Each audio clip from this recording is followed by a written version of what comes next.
In today's Meta Monday episode, Deus Ex Machina, it's time to visit the Machine Empire's newest edition, Chaosdramon X. Machinedramon and Chaosdramon have never benefited more from a new edition, and while the card is dirt cheap, there is also the fact that Machinedramon is also available in the revision pack in one of 4 configurations. I also now have a card trader referral link, so do check that out if you want to purchase cards from all around the world and minimize your cost by doing a single shipment. You get to choose from sellers all over the world. Then the cards arrive at their warehouse where their team manually reviews each one. Think about Card Trader like a mailbox, and then all the cards are sent to your home in a single shipment. Save now, and no more waiting for 5 or 6 different orders. So if you're looking for revision pack cards or even newer cards from BT12, check them out. Today's deck profile will go over not just one, but 2. One version will be what you can play at your locals or at regionals, while the other one will be for Modified Rules Ultimate Cup. Deck-wise, you'll notice a lot of changes from my original variant of Chaosdramon, but this list is hilarious in several ways, which I'll go over in the combos. Doraemon is the ultimate egg to use in this deck. When you add a Digivolution source underneath this specific Digimon, draw 1. When your combo is fully set up, there is nothing you can't do. Otherwise, substitution-wise, you could use Pagumon for the reveal top and add to your hand if it's a black Digimon. But remember, in total for this specific deck, there are 7 possible targets that whip on reveal: your Tamers and your option cards. For your level 3s, I made it as simple as 4 of Dorumon, 2 Tapirmon, 2 Kokuamon, and 4 Hagurumon. Dorumon gains you a memory when you tuck a source into the Digivolution stack, but it does double as a potential searcher on finding more Dorumons and even your Chaosdramon X. Do I recommend this tactic? Not at all. No x-antibody cyborgs actually function generically for Machinedramon, or Chaosdramon. Tapirmon can really be an annoyance when your DP is buffed even more by 1000 DP on all turns. Offensively and defensively, it is obnoxious. Kokuamon is one of your MVP options against Beelzemon, considering it stops them from warp digivolving into Beelzemon with their new Impmon. But in other matchups, not so much. Luckily, it is also a machine target for Hagurumon, which just finds you more pieces when you trash a cyborg or machine-type Digimon. Level 4-wise, I kept it simple to 3 types of Digimon: 2 Tankmon, 4 Guardramon, and 2 Deltamon.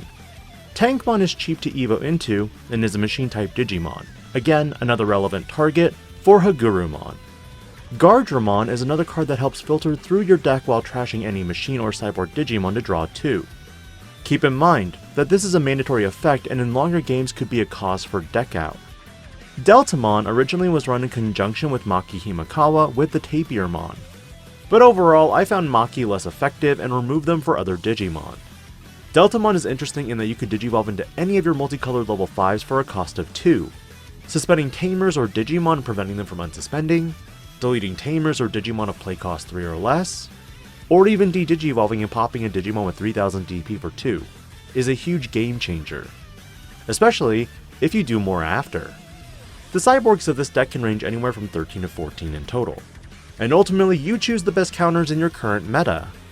My personal 2-ofs for this format are Blocker Megadramon for generic blocker in case you're de-digivolved, Metal Greymon for the de-digivolve and attack opponents unsuspended Digimon, BT9 Megadramon for deleting Digimon or Tamers of cost 3 or less, and Metal Tyrannomon for suspending Digimon or Tamers for each green or black Tamer you have in play. The rest could be Reboot, Security Tech +1, or buffs on your opponent's turn. You'll notice I do not run Piercing in this variant, but that's also because I am a more defensive and passive player. I'd rather trash Security given the opportunity than actually check it. But again, if you're seeing a lot of Xros Heart or Hunters, BT9 Megadramon is their best counter. While they could tuck your level 6s or other Digimon under your Analog Man, you can prevent them from getting multiple colored Tamers out using Megadramon. Level 6-wise, this was a conundrum to me. I saw some players running only 1 EX1 Machinedramon, others 3. In testing, I think a 2-2 split on your Machinedramons is fairly effective. Chaosdramon can also be dropped to 3 instead of running 4 copies. And the reasoning is simply because in current matchups, Beelzemon can sometimes stall from your bigger bodies, and Analog Man redirects attacks while Hunters keep getting their Tamers nuked. Of course, this deck does run 2 Chaosdramon X, but this is honestly a card that can maximize your chances of winning, simply because you can combine both effects of Machinedramon and Chaosdramon and prevent your opponent from bouncing or DP reducing. At that point, they must send the Digimon to somewhere else like the security or under a tamer. Chaosdramon X is amazing and they can Digivolve off of Chaosdramon or Machinedramon for a Digivolution cost of 2. Start of your main phase, place one Digimon card with Cyborg or Machine and its traits from your trash as the bottom Digivolution card of this Digimon. All turns, this Digimon gains all of the effects of Machinedramon and Chaosdramon in the Digimon's Digivolution cards. Meaning when you Digivolve into this Digimon, you gain the effects of all the Machinedramon and Chaosdramon underneath it. Meaning if you have BT11 Machinedramon, you would, when Digivolving, reveal the top 5 cards, add an Analog Man to your hand and one Cyborg or level 6 Digimon to your hand, or slot the level 5 underneath it. Respectively, you could do this also with Chaosdramon's when Digivolving effect, to de-Digivolve one of your opponent's Digimon by 3 stages if you slot 3 Digimon underneath. Note that all of these effects would be mandatory. And finally, all turns once per turn when this Digimon would be deleted, trash the top card of your opponent's security stack. No competitive deck would be present though without at least one copy of Death Xmon. In my present test games against Raid Wargreymon, Beelzemon, and Hunters, it came up a total of 1 time. So if you don't really care to spend $40 to $50 on another card, just make it $1 and toss in another Chaosdramon X.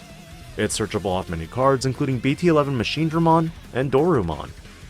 Option card wise, you run 3 copies of Attack of the Heavy Mobile Digimon, a card that can be the game ender if you have 1, 2, or 3 memory, allowing you to attack with your Machinedramons, Chaosdramon, and Chaosdramon X respectively. If it's checked in security, you get a Nuka Digimon by trashing a Cyborg or Machine Digimon that you pitch from your hand. Meaning now when a Digimon with a play cost of 13 is on the field, you could trash Chaosdramon X to delete it. And finally, Analog Man rounds out the deck at 4 copies, gaining you a memory and a draw when you explicitly trash a level 5 Cyborg type. You'll notice in this deck I do not run any of the off-color Cyborgs, Mock Galgamon or Black Wargreymon. Again, tailor your level 5s how you want the deck to run. My stance is a more passive approach and controlling the field, trashing one security at a time. Strength-wise, this deck can be a brick sometimes in your opening hand, but mulligans can dig you out of it as well. Setting up multiple Analog Man on a field can make a BT11 Machinedramon one giant trap. In one test game against Raid Wargreymon, my opponent raided into BT11 Machinedramon while I had 2 Analog Man in play. Bottom decking 1 let me play a second BT11 Machinedramon which, digging 5 cards with its on-play effect, let me find an EX1 Machinedramon.